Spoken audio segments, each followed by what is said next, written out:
All right. So, again, I'm Annie Evans with New American History. I'm here with Andrew Bedell, and we have a slides that we want you to take away with you from this presentation that we hope will be useful to you later on as you want to dig into some of these tools and resources.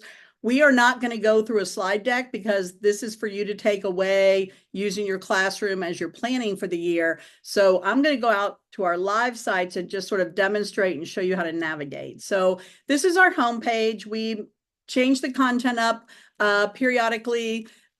September 11th, commemoration is coming up in the next couple of weeks, as well as Constitution Day. So we've got some of our lessons geared towards those. We have a brand new map and resource on electing the president.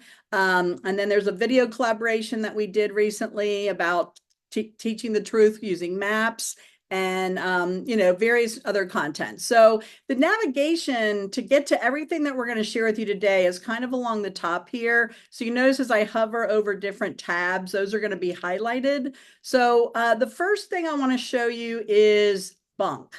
So if you highlight under the journalism tab and go to bunk, this will take us to our bunk homepage. This is going to change up every day. We have 6 or 7 students every semester who work with our bunk editor and our bunk archivist. And the idea behind bunk is to show students how everything happening in the news today is somehow related to something that happened before today. And so depending on what piece of content you pick, you can either pick something off the homepage, sort of like reading a newspaper in the morning and choosing something off the front page, or you can search for something that you're going to teach in the next few weeks. We have presidential debates tonight, so I'm just going to do a random search for the word election. So it turns out that we have over 1,000 pieces of content, and that can be overwhelming on the topic of elections. You notice over here, we have an exhibit on elections. We have some book reviews. But if you scroll down, we can narrow things down a little bit more specifically. So I'm going to do the election of, let's do election meddling. That looks like fun.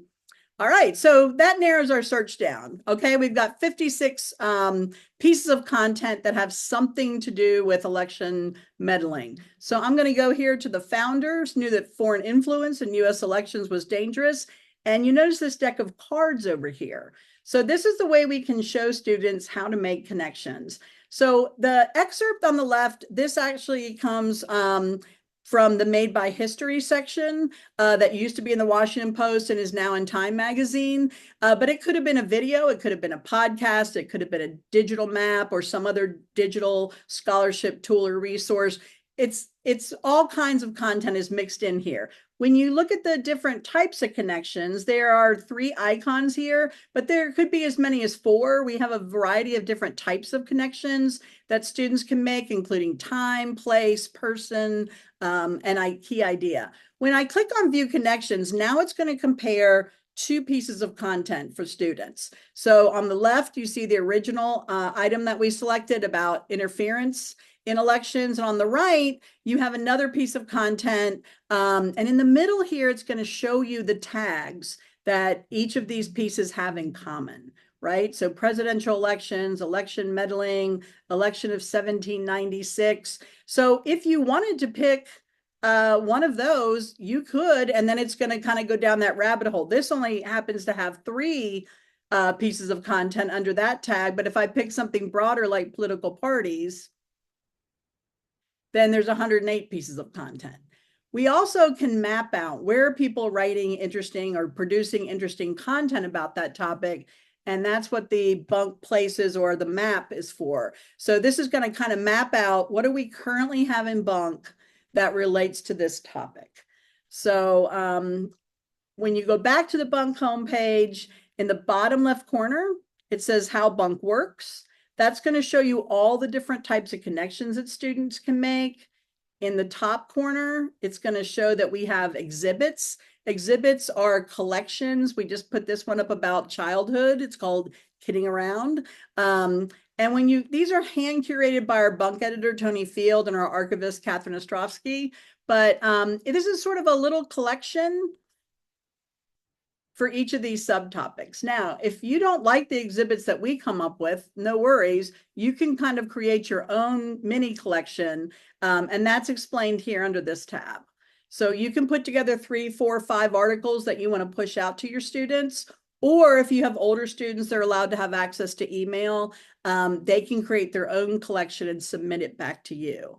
So I'm going to pause here because Andrew created a brilliant lesson using Bunk as a means to explore National History Day. So Andrew, just tell me what you want me to scroll through or what you want me to do, or if you just want to have me scroll down. Yeah. So I when Annie and I first met and she introduced me to Bunk, one of the things that really struck me about it was that I was seeing a lot of articles and media on these different like historical topics, but with like these really interesting questions and perspectives that I thought would be really engaging to students. And so I thought that one of the things when my students do National History Day, I always challenge them to think about these different topics they want to explore. Creatively through different lens, and I thought Bunk would be really a really effective way to do that. And so, what this lesson has students do, it really serves as like an introduction to National History Day, um, and helps students to create or rather select a topic using Bunk. And so, Annie, if you want to go to where you have Bunk up, if you actually want to go to Bunk, Okay. we could just show them like an example of one of the like how they would use this. Um, so what the lesson essentially has students do is to really leverage and like search topics that might be interesting to them. So for example, I don't know, what's something that would be interesting? Let's say I don't know, the election of 1800. Let's do that. Yeah, let's see that. And so you can see from here we have like such a variety of different articles, and I would show them too if they click those tags, then they can refine it even further. But that a lot of these articles really contain like these particular like directions that they could go on. And so it really helps to just get and I don't think you necessarily have to even use it for National History Day if you have your kids work on any kind of like research project. For me, it just gave them some more like unique ideas and places to like start with for their research. And if anyone teaches government or civics, some Mhm. folks at the We the People competition, which is another competition that a lot of schools participate in nationwide, we've had quite a few people also using it to do research for their We the People speeches Mhm. that they have to give. Yeah. All right. And a couple of things I did want to point out on the lesson format. This is the educator view. Yeah. So at the top, it says for educators, it's got kind of a cream background. All of our learning resources have the immersive reader tool built in, which does read aloud. It converts it into different languages if you have English learners in your class. It has the national standards. It has teacher tips, all the things that a teacher would want, but the kids don't need the teacher tips and they don't care about the standards. So we have a whole separate, if you click here on the view student version, you notice it changes to a navy blue background. It says for students. This is the URL that you would embed into whatever LMS you're using, your Google Classroom, Canvas, Blackboard, whatever. And that way the kids are just getting the lesson. There is a drop down menu for the vocab, but then it jumps right into the inquiry. So everything you need to do this lesson, whether it be a video, a graphic organizer, we have inquiry-based questions already built in, step by step. Andrew made this amazing graphic of a menu. So the kids have a menu of choices as they're going through and exploring their topic. We have step-by-step directions for everything that you need. Everything's already linked in, so you as a teacher don't have to run around and find all the pieces. We've already done it for you. So we hope that that's helpful.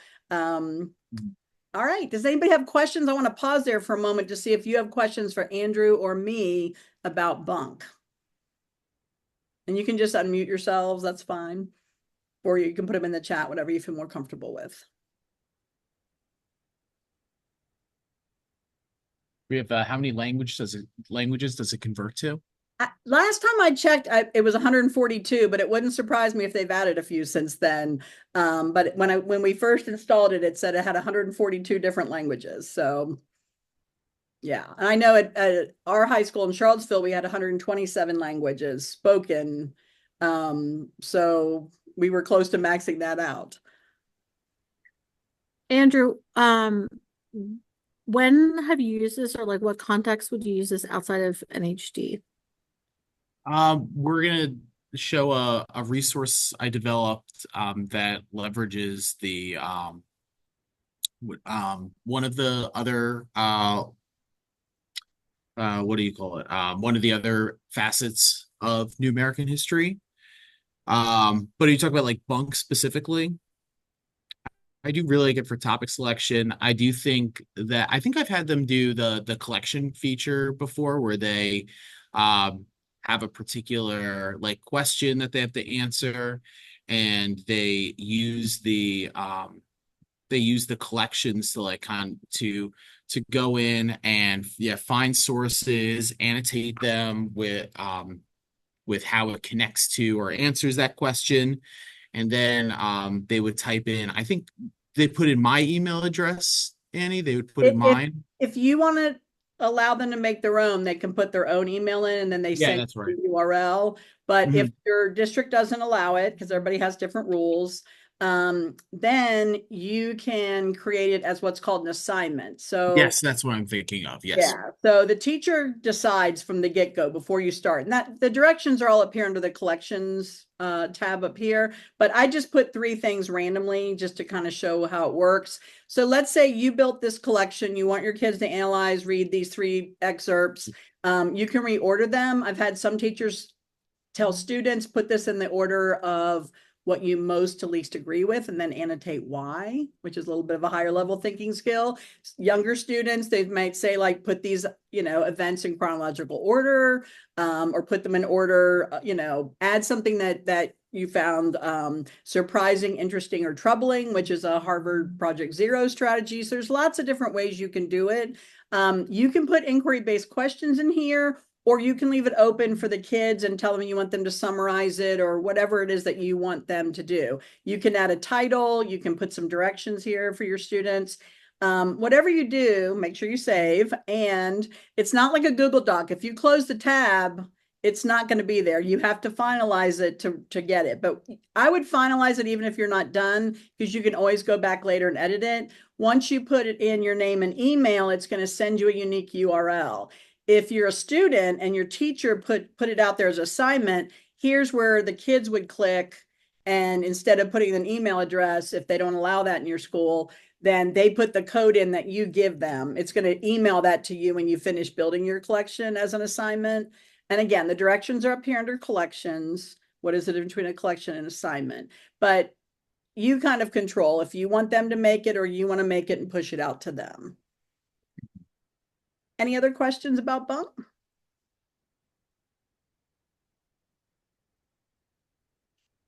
All right. The other resource that Andrew specifically worked with us on is the Valley of the Shadows. So when Dr. Ayers was a young professor at UVA, kind of making his way in the world, he was starting to write a book about, he had this idea that he wanted to focus on two cities during the American Civil War, one in the North and one in the South. And his idea was rather than trying to just have everybody memorize a bunch of battles and generals and trying to cover this huge chunk of information, what if we found two cities that were similar in population, in size? They're both part of the Great Valley. Everything seemed very much the same, with the exception of one of them was fighting on the other side of this conflict. So he selected two counties, one outside of Gettysburg and one outside of Stanton, Virginia, which is not far from where he was teaching in Charlottesville. This was built 33 years ago. So the internet was brand new. There weren't even PDFs yet. And so he and his students went through every archive they could find, often traveling up and down the Shenandoah Valley, and asking people to donate. Let us scan these items. We'll give them right back to you. But people found letters and diaries and old dusty attics and trunks that they hadn't looked at in years. And this was several years that Ed and his students were, looking for old newspapers, letters, diaries, census data, church records, military records, every piece of information that a historian would normally have to travel around to several different archives to find. And he said, what if we democratized these documents so that every historian, every educator, and every student, and every just regular person who's curious about history could access them using this newfangled internet thing? Well, the folks at UVA made fun of him. They said, Ed, what the heck are you doing? Why are you playing with that stupid internet? No one's ever going to use it. And lucky for us, he said, I disagree. And he was right. So on the 30th anniversary, a couple of years ago, we rebuilt the whole thing because, as you know, the internet's changed quite a bit. And so it's a lot easier to access and search. So for example, if I go in here to letters and diaries, Augusta County, which is outside Stanton, Franklin County, which is outside Gettysburg, Pennsylvania. I'm going to just go into Augusta because that's not too far down the road from where I live. So you see here's letters from various family members. So my students, when I was a brand new teacher around the time that this Valley of the Shadow came out, it took Dr. Ayers and I over 30 years to actually meet each other because he was teaching in Charlottesville when I was teaching in Richmond. And then I finally went to Charlottesville the same time he was going to Richmond. So, but 30 years later, we did connect over New American history. But my students were completely engrossed in this archive because they could follow certain families. They could look for the families through letters, through diaries, times that they were mentioned in the newspaper. And so it was a very creative way for them to look at the Civil War instead of just memorizing a bunch of facts. So these have been updated with all new search capabilities. There are maps. There are letters, diaries, newspapers. We have a history of the project down here. And then in the bottom, there's a little bit of a setting context for images and maps of the two counties. All the original sources are there for you to explore. And there's a beautiful timeline feature that a lot of people don't really, a lot of people say, oh my gosh, I've been using this for a year and I never saw the timeline before. So I do want to mention that because it's a really great way to kind of show what was happening in the North, the South, and then get that bigger picture on the national scale. So Andrew created a lesson for us, a very creative lesson, and I'm going to let him kind of bring that one to life for you. Yeah, sure. So this lesson I developed as an idea, as a way to get students to kind of practice in historical apprenticeship, doing research, but also presenting their ideas to a class. And so what I had them do here is we used the Valley of the Shadow to create essentially TED Talks, where students identified like some particular aspect of the Civil War that they were interested in researching, such as medicine, such as religion, such as race. And so what they would do, the nice thing is like all these different sources are like tagged uh within the Valley of the Shadow. And so they found six different letters or diaries, for two from before the war, two from during the war, two from after the war, that were all kind of tagged under those different ideas. And they looked through them and looked for our H1 standard, our changing continuity over time, and looked for and really considered like how the Civil War transformed American society through these particular perspectives. And what I really enjoyed, and that I did not anticipate when I first rolled this out to my students last year, was even though their main focus was on these like letters and diaries, those letters and diaries brought us to fire insurance records, where we were looking and trying to determine, okay, like what was the size of this person's property, like what can we ascertain from that, looking at census records to be able to get a sense of how old the person was, get a sense once again of like their socioeconomic status. We were looking at like all through the website. The timeline is awesome. for like contextualizing as well and getting a sense of like, okay, what's going on as this diary entry is being written, what's going on as this letter is being written. And it was just, I was also really struck by how accessible the letters and the diaries were. The nice thing is that they have the original spelling and then I think it's modern spelling, right? Is that what it Right. says? Yep. Um, and it was just all very, very accessible to students of all different needs. And it was the nice thing about this too is the way I wrote this is it's meant to be like a quick and dirty project. I did it in we finished the whole thing up in seven blocks of class time. On the last day, I gave them the option if they wanted to present live to the class for extra credit. But they also every student recorded their TED Talk at home at the very least. Um, yeah, I mean, there were students that they were going down the rabbit hole and I had to stop, which that's where you want to be. I had to like stop them and say, like, okay, you got to move on at this point. We have limited time. I know you can go through these newspapers, you can go through like all this different stuff for forever. There's so much. But it was really cool for them to it felt like they were I don't know, like more than other projects we've done.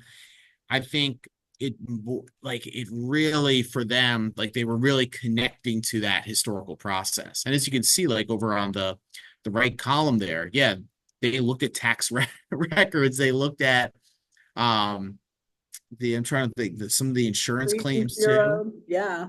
Yeah. I want to point out something I like to use as a demo is searching for the word mother, because some of the most heart-wrenching letters and diary entries that we found were mothers writing to their sons or sons writing to their mother. And I remember very vividly one day, a little girl came up to my desk and she was sobbing.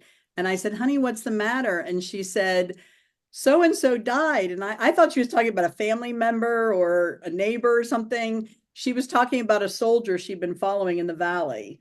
And she said his brother just had to write a letter home to their mom and tell her that the other brother wasn't going to come home with him. And I started crying with her. It was just, these kids were so wrapped up in following these stories.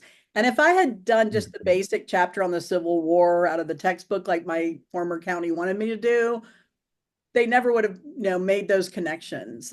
So I think this is such an important way for us to look at a period of history that's oftentimes romanticized or oftentimes reduced to a bunch of factoids that we memorize to pass a test. So this Yeah. kind of puts a name and a face on it. And it was really a great way too at the end to really practice like historiography, because we had students that had different conclusions about how the war transformed these communities, and we had students that came to different conclusions that explored the same particular facets of American society. We had students that came to different conclusions about race, different conclusions about religion, and we were able to have conversations about, okay, why are we coming? Let's not try to understand who's right and who's wrong. Let's try to understand like why we're coming to these different conclusions, which is ultimately within our historiography standard. That's what we're looking to do. All right, I want to pause there. Does anyone have questions about the Valley of the Shadow using archives? For Andrew specifically about the TED Talk lesson?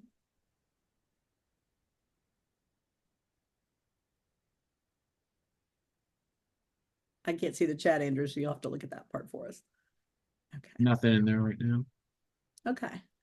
Well, if you think of one, you can always pop it in the chat and we're happy to go back to it. Thank you so much, Andrew. I wanted to definitely highlight those two lessons that you wrote for us.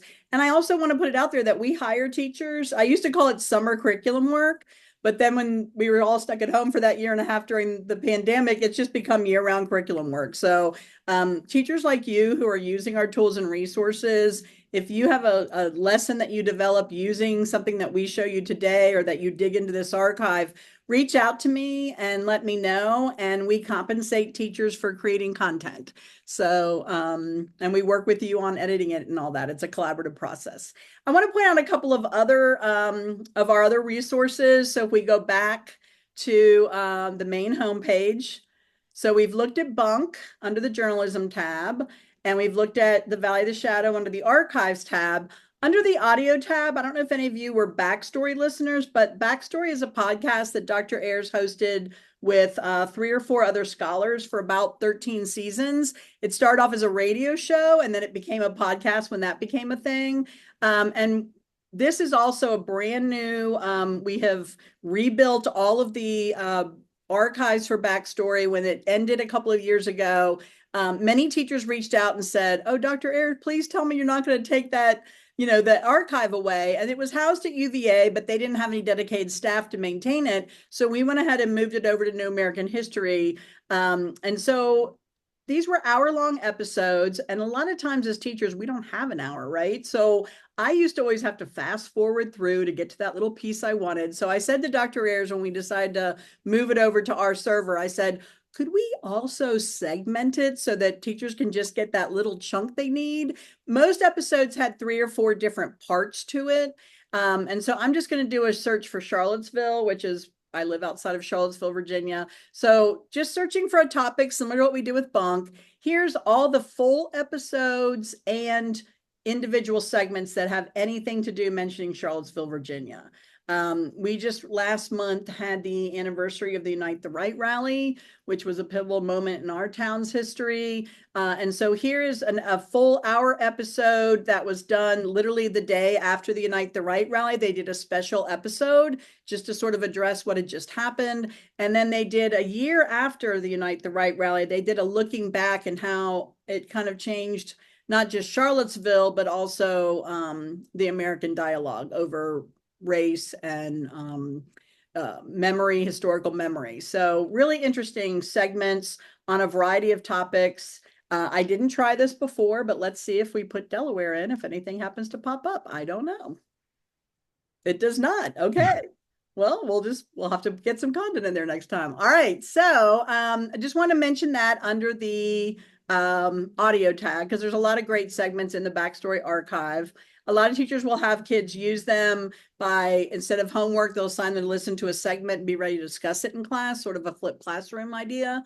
The other podcast that many of our learning resources, we collaborated with public television. It was called Seizing Freedom. So if you search through our library of resources, any of the lessons that use the Seizing Freedom podcast, Dr. Ayers was the executive producer on that, the first season. Season 1 is a series that looked at Reconstruction and emancipation, and season 2 was several episodes on the Jim Crow era. And both seasons were hosted by Kadada Williams, who's a brilliant scholar from Wayne State University. So if you haven't listened to Seizing Freedom, I highly recommend that one as well.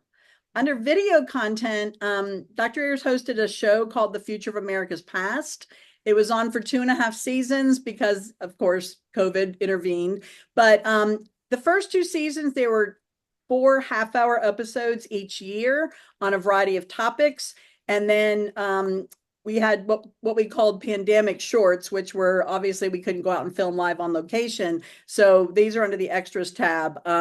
One of them is called Polio on Trial. It looks at how we rolled out the COVID vaccine, comparing it to polio. Another one is talking about the 1918 flu pandemic, relating it to COVID. But the other ones are looking at, in season 2, School Interrupted is about Brown versus Board, the Transcontinental Railroad. Red Chicago looks at Red Summer and lynchings across the countries during the Jim Crow era. In season 1, we also looked at the Alamo. We looked at the Triangle Shirtwaist Fire. We looked at Japanese incarceration and Fort Monroe, or Freedom's Fortress. So those are great half-hour episodes. You can easily watch those. You can create your own resources, but we have learning resources developed for each episode, similar to the format that Andrew just showed you with the lessons that he designed. And those are all found in our Learning Resources library. So if any of those, catch your attention, you might want to check out the Learning Resources before you reinvent the wheel.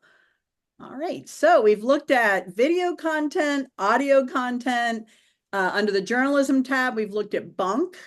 And under the archive tabs, we've looked at Valley of the Shadow. Under the scholarship tab, the last two books that Dr. Ayers wrote, we created digital companion sites to go with these. So the first one, this book actually went to the printer about a month before COVID hit. And then Ed literally said, "Stop the presses." He always wanted to say that, he told me. And so he actually held up the book and added maps of COVID, which we were told we were the first book to print maps of COVID. I don't know if that's true, but that's what the printer told him. But this is Southern Journey, and this is a 3-part, this is in the Story Map platform. I don't know if any of you are familiar with Story Maps. At least one teacher put in the chat that they teach AP Human Geography. So if you're not using the free Story Map software, we definitely need to talk. Any public school in the country can get access to the same software. It looks really beautiful and sophisticated. This particular one won a ton of awards, you can see down here, but really it's as easy as doing Google Slides, I promise you.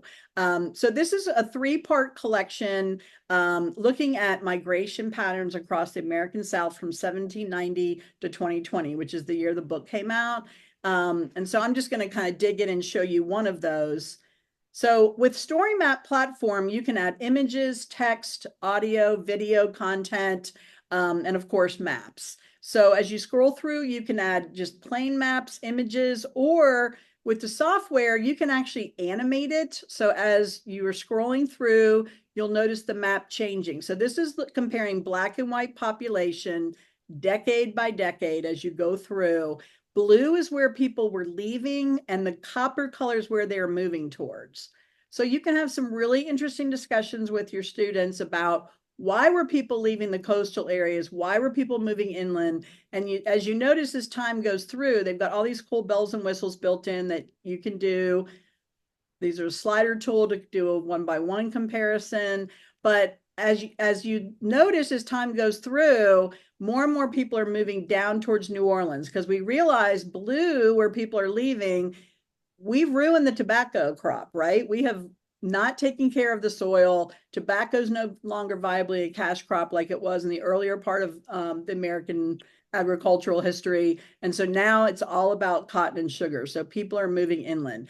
I really love this animated map, because a lot of times when we teach what people think of as the Trail of Tears, on a flat map, you don't really get the full effect, I think, as this animation showing how people were moved systemically over a long period of time. And so I find this one particular part of the story map really, really compelling. And these go on. If we go into section 3, it brings us all the way up to the COVID maps that I was telling you about, as well as some of the first, and Zoom does not like to load these maps, but I'm going to rush to the end because we have limited time today. Okay, so we're mainly comparing black and white population till we get into the modern era. And then we start talking about Asian immigrants. So we have comparing from 2 different census reports, the Asian American population. And because we're on Zoom and I'm on hotel Wi-Fi, it's probably not going to load. There it goes. Okay, so comparing the population shifts in more modern era of Asian Americans, and then zooming in to talk about what some people called kind of a reverse migration. So more and more people moving back towards the South. But I do want to get to here's domestic migration overall. And then Native people. So it wasn't until the 2010 census, think about this for a moment. Indigenous people in this country were literally all lumped into one category, American Indian, on the census until 2010. And so this is the first mapped out of that census data for self-identified Cherokee, Seminole, Lumbee, Creek, and Choctaw. And then after that, we look at the election of 2016, which was the one prior to when the book came out. We have a map called Electing the House of Representatives, where you can drill down and see how your city or county voted in every House of Representative elections from 1850 to the modern era. And we just released a map of presidential elections with similar data. If we have time, we're going to take a look at. But these are the ones that we held the book up for, right? So this was according to the 2016 data, which was the most recent we had available at that time. Here's patterns of poor health. And you notice a lot of these areas here, the darker the red means more people having major health issues. A lot of people living along the southern border, and most of the dark areas here in kind of this middle part of the United States are Native American reservations, right? So I want you to kind of remember where those areas are in your mind. Family income below the poverty line. Again, the same areas that were living with poor health conditions are also in many cases living below the poverty line. First, COVID spring of 2020, when the pandemic first hit, look at how closely a lot of those same areas align. 3 months later, August, this is how fast COVID had spread. And again, these dark areas, many of them are matching up, especially to the indigenous populations. Then, of course, all along what they call the Black Belt up into the Northeast with much more densely populated. So I find these maps really compelling ways for kids to analyze data. Going back to that data literacy piece that we talked about at the beginning. So I'm curious if anyone has thoughts or questions or ideas about that particular set of maps. How you might use migration maps or how you're already using migration maps.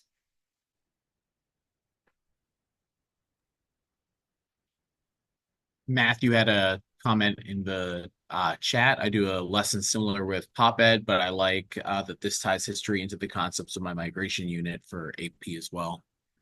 And the other thing is I can zoom into your class. If you ever want me to show one of the maps, I can come in for 10 or 15 minutes, just do a quick, here's how it works, and then leave you all be, or I can come in and do a full lesson. I can tailor it specifically to what you need. You and I can hop on Zoom ahead of time and kind of flesh out the main points. So, if you guys ever want me to do that, I always put that out there as well. Any other thoughts or questions about Southern Journey?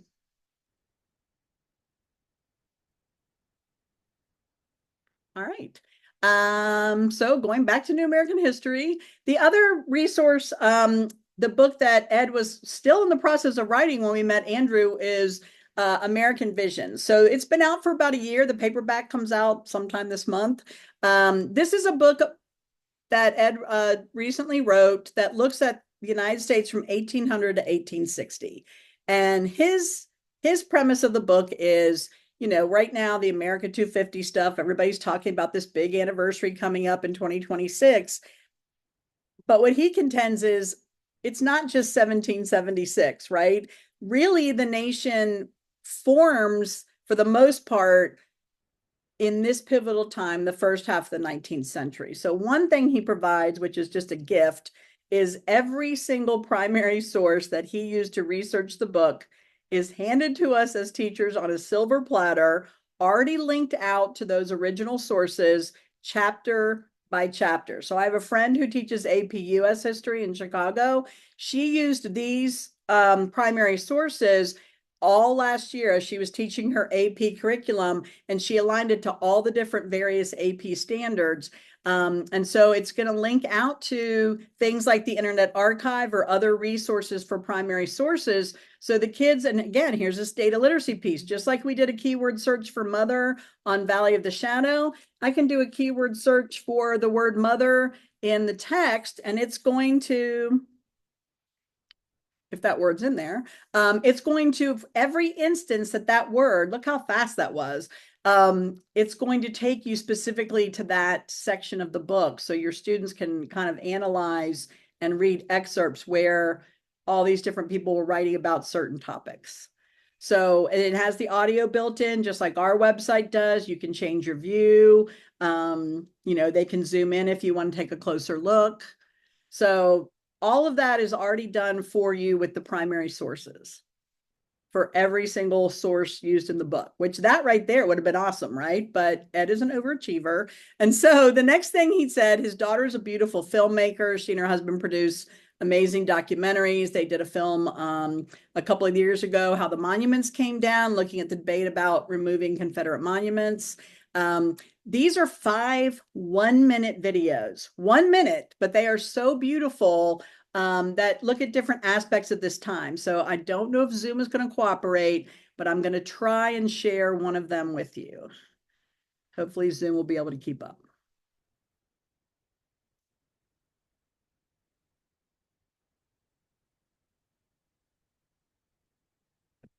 Make me a grave where'er you will, in a lowly plain or a lofty hill. Make it among earth's humblest graves, but not in a land where men are slaves.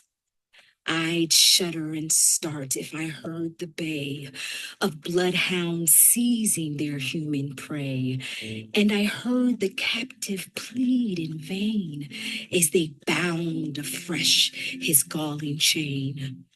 If I saw young girls from their mother's arms bartered and sold for their youthful charms, my eye would flash with a mournful flame.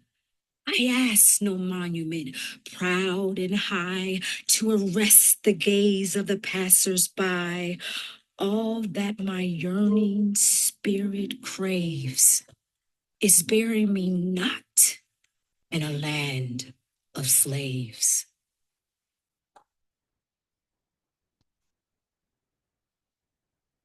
Pretty powerful. It's not going to let me out.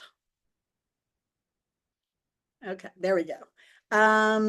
So as I said, there are 5 of these. One of the others is Susan Fenimore Cooper, who was James Fenimore Cooper, Leatherstocking's Tale, Last of the Mohicans. His daughter was, turns out, kind of the Greta Thunberg of her era. She was a very vocal young woman who said, chopping down all these trees might not be the best idea. And several men, including, this predates, her writings predate Walden.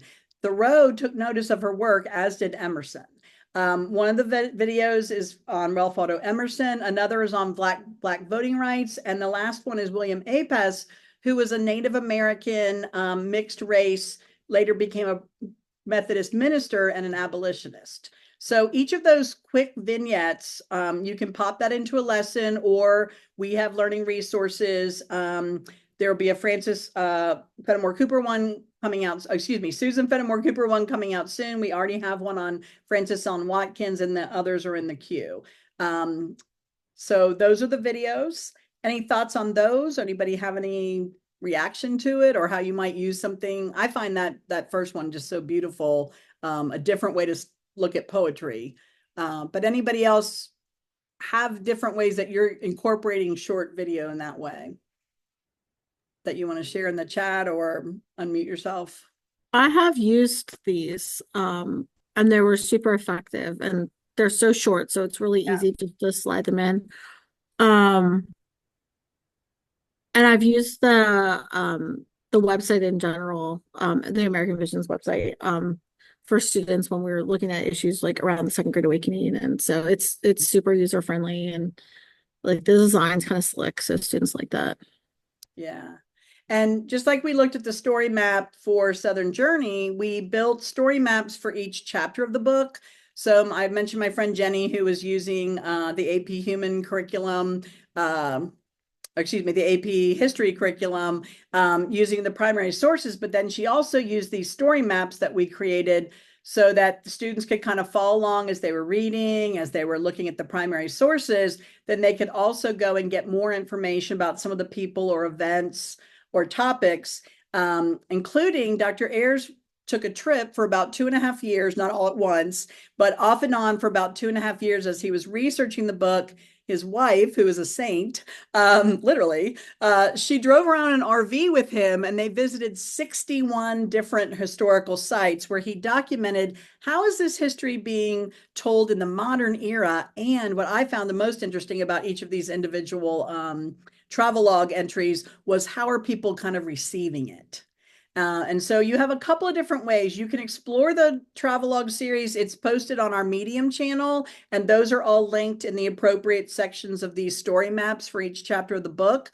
But they're also all in Bunk. So if I go to Bunk and type in American Journey, it's going to take you to a landing page in Bunk that has all 25 or 26 entries of the travel series, right? And the great thing about that is, I'm just going to randomly pick this one about their visit to Walden Pond, is then it's going to connect you to everything else in Bunk that has anything to do with Henry David Thoreau and Walden. So again, and we have a fully fleshed out learning resource similar to the ones that Andrew made that look at this topic, look at Walden and Henry David Thoreau's writing, but we do it through the lens of teaching primary and secondary sources. And then we incorporate a little bit of AI because everybody's talking about it. Some people are banning it. Some people are kind of running wild with it. So what we did was we had the students read an excerpt from Walden, from Thoreau, and then we had AI rewrite it at different reading levels and let the kids kind of compare those passages. Then we did the same thing. We took Dr. Ayer's travelogue series about going to Walden in the modern era, and then had the robot rewrite it and had the kids kind of talk about what is gained and what is lost. So it's kind of an interesting lesson. So you can explore the travel series through Bunk. You can explore it. You can also look and see where did Ed go. We've mapped it out. So if you type in that same heading, American Journey, it's going to show you all the pieces in the travel series mapped out as well. So there's all the places that they went in 2.5 years. So that's all under the American Visions site. Thoughts or questions about anything under American Visions?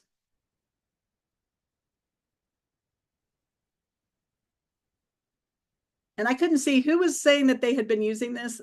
Andrew, I couldn't tell who was talking at the time because I'm sharing. Aaron. Oh, Aaron. Thank you, Aaron. If you've developed any lessons with it and you want to, make a little extra money, let me know. We would love to work with you. All right. So the last thing I think I want to show you is maps. So we're doing well on time. The way that Ed and I first connected was he was giving a keynote about some of these digital maps at the Digital Scholarship Lab at UVA. So Ed became the president of the University of Richmond after being a professor at UVA for a very long time. And when he moved to Richmond, one of the first things he did was start the Digital Scholarship Lab to continue the work that he had started with things like the Valley of the Shadow, trying to find ways to make history more interesting, harnessing the best tools and resources that the internet and digital archives could provide. So the Map Lab at the University of Richmond, most people have seen, if nothing else, they have seen this project called Mapping Inequality. You've probably read a lot about redlining in recent years. It's sort of exploded as a topic in the last couple of years. But if you haven't looked at the Mapping Inequality project since last December, it looks quite different. So the original project, wherever you see these sort of bullseye looking markers, those are the original 142 cities that were mapped out during the New Deal era, something called the Homeowners Loan Corporation. And so if we look at some of these bigger cities, when you click on them, you'll find these original scanned maps that were sort of buried in the National Archives for decades. And were kind of rediscovered. If you've read The Color of Law, the Richard Rothstein text, or other content about redlining, you know that these maps sort of paint a picture of how people would score certain neighborhoods. Bankers and lenders were tasked with scoring these. If we have the original document that was used to score those neighborhoods, they collected demographic information, information about the building materials, the wear and tear on these particular homes in each neighborhood.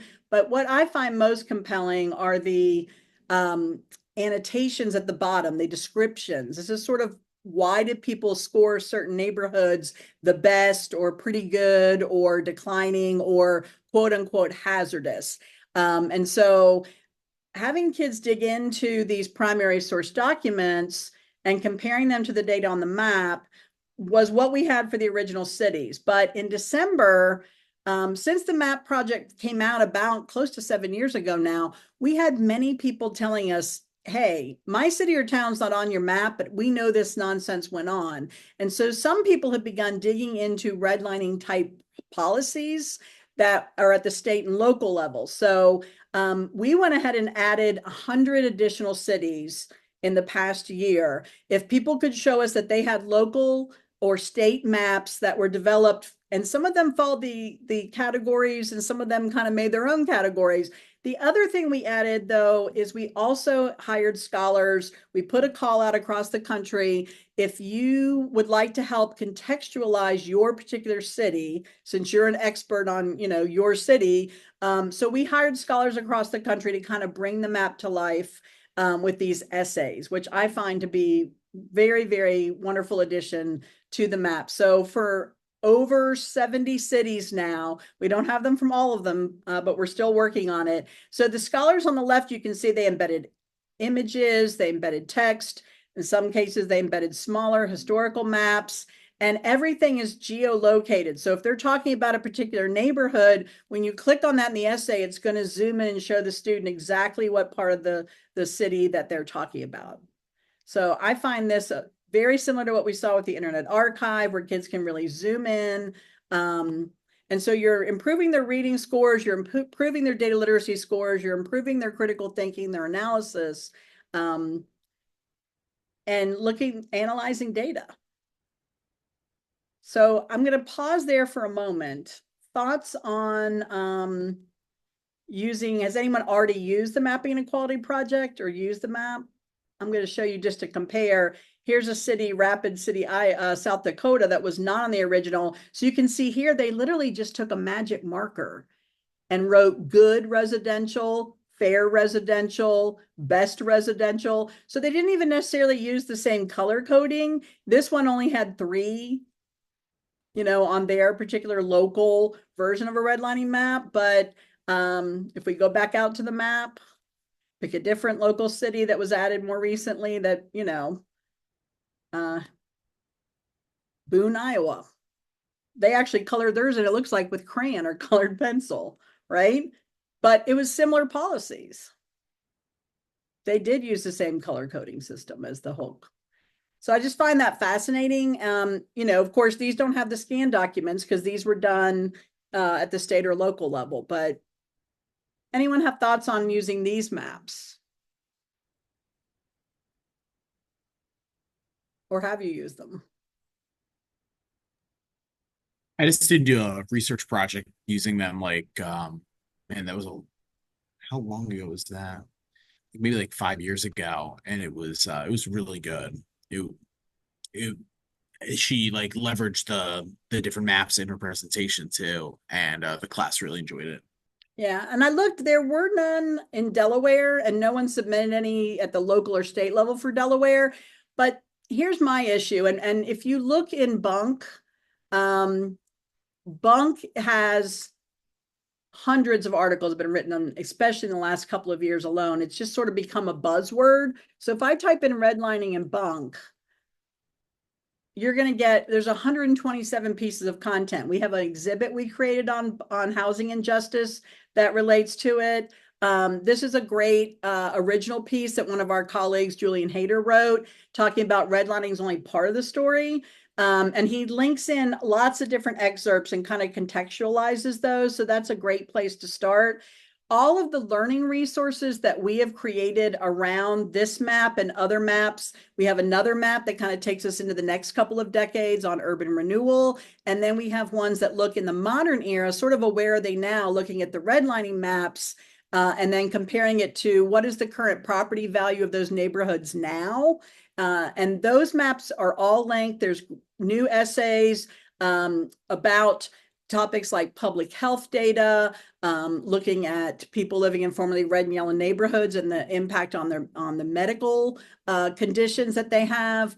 And then there's another fourth map, which is looking at climate change in formerly red and yellow line neighborhoods and looking at the environmental impact of people living in poverty where there were no shade trees, no landscaping, no green spaces.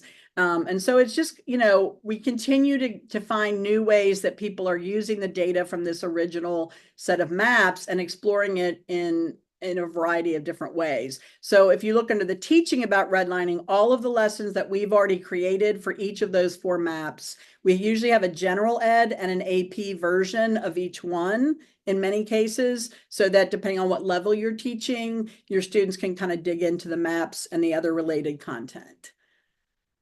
Any thoughts or questions about mapping inequality?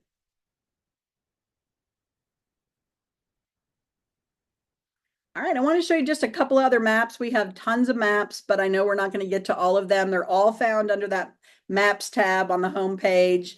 But a couple that I did want to kind of share. This is foreign-born population. So this is a map showing the foreign-born population for every census from 1850 to the 2020 most recent census.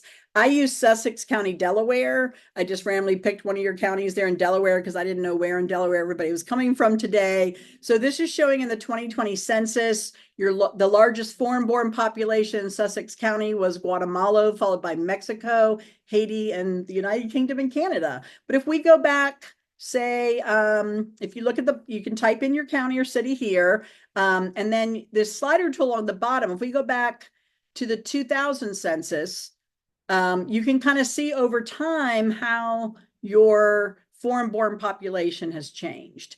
And in the bottom right corner, it provides a little bit of historical context as to what was happening at the time, you know, on the more of a national scale that relates to immigration and population. And then your students can kind of, again, drill down with where they are, and then cast that wider lens and start exploring around the map, maybe picking a city in a different state or even just another county within the same state to kind of compare. So if you think back using foreign-born, looking at Southern Journey with those migration, and then, you know, pulling it into that modern era, looking at things like, you know, housing equality over time, again, drilling down to that local level. And then the last map I think we'll have time for today. This is our brand new map of presidential elections. So this is called Electing the President. It just came out the beginning last month. We have new learning resources already posted on our homepage. This is looking at every presidential election from 1840 to 2020. And so students can drill down to their individual city or county once again. So I'm going to zoom in here on Delaware. All right. And so it's kind of interesting to me. You go from blue to purple to red. So you guys literally in a small state with only 3 counties or 3 voting districts, rather, you've got all the colors. You're purple here in the middle, you're blue in the north, and you're solidly red there in the southern part. But you can also flip that over to look at the Electoral College to compare. And you can do that and go back over time through every single presidential election. And you can toggle between the popular vote. Again, you can drill down and see how did Delaware vote historically. So, you know, it's not purple in the middle there by 2000, right? If you keep going back. So it's a great analysis piece. And if you look down here along the bottom, this bar graph, or excuse me, line graph is showing in some cases just how razor thin close some of these elections were. And also you can explore the third party candidate idea. So, because the farther you go back in time, the more political parties. You can even look at the distribution of vote by party to see how many people, you know, in each county were leaning towards Democrat, Republican, or others. And you can change it from the map view to the bubble. So, you know, looking at that data analysis, we had the bubble map on the foreign born, you have the bubble map here, or you can switch it to cartogram. So looking at different ways that the data is represented to hit that data literacy piece. And there's as I mentioned, there's a new learning resource on the Learning Resources Library ready to go for that. So thoughts or questions on that, any of the maps? You can either put it in chat or unmute yourselves.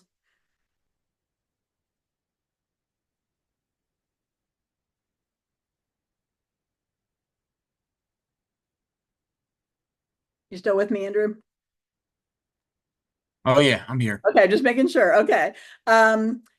All right, I don't hear any questions, so I just want to make sure that you know how to find all these learning resources. Andrew shared two of his greatest hits. I showed you how to find the ones that are directly now posted on our redlining map of mapping inequality, but a couple of different ways. If you know a particular broader topic that you're teaching this year and you say, oh, I want something that has to do with the analyzing primary, secondary sources. So that's going to take you to here's things that are specifically hitting that particular skill.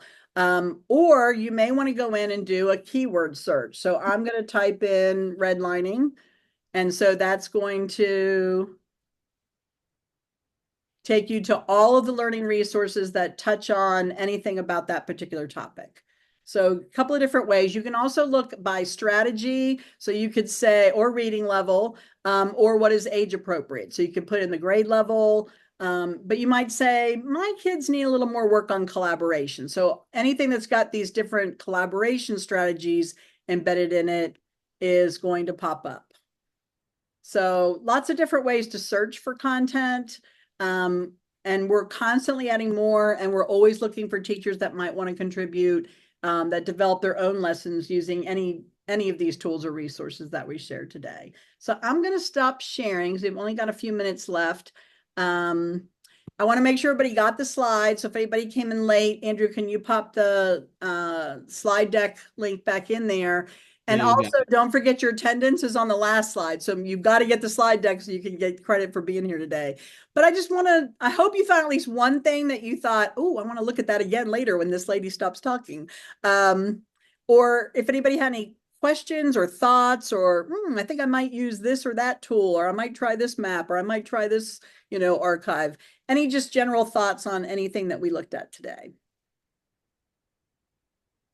I would just really recommend people to explore, because every single time I go on Do American History, I find something new that I want to integrate into my instruction. The Seizing Freedom podcast series, I can't remember if you'd mentioned that before, but Yeah, it's I amazing. we have a project that we do on Reconstruction that I just added that as a resource too. So and there's so much. Yeah, there really is. And that's why I didn't want to overwhelm you all. So the slide deck, I mean, everything is embedded. My favorite thing to do is to put lots of links in the presenter notes. So make sure you come out of presenter mode and look underneath the slides, because I put tons of links there to get you to everything. And many things are hyperlinked right there on the slides themselves directly.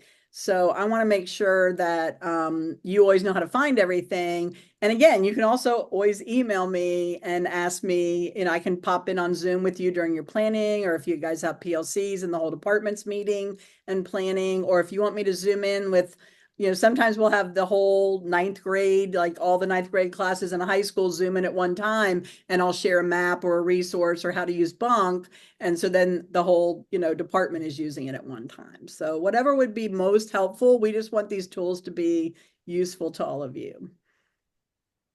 Any parting thoughts or ideas?